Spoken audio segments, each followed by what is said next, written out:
আজকে আমি বিধবা, আমার সন্তানটা এতিম।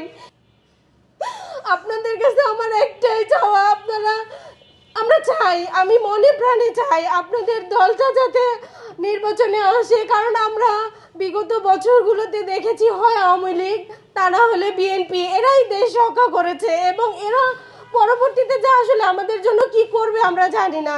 কিন্তু এইটুকু আমরা দেখেছি যে আমার হাজবেন্ড মারা যাওয়ার সাথে সাথে সবার আগে জামাতের লোকজন এসে দাঁড়িয়েছে। জামাত শুরুর থেকেই আমাদের দেখতে আছে, আমাকে পাশে তারাই দাঁড়াইতেছে, এরাই আমাগরে দেহে, আর আমাগরে কেউই দেহে না।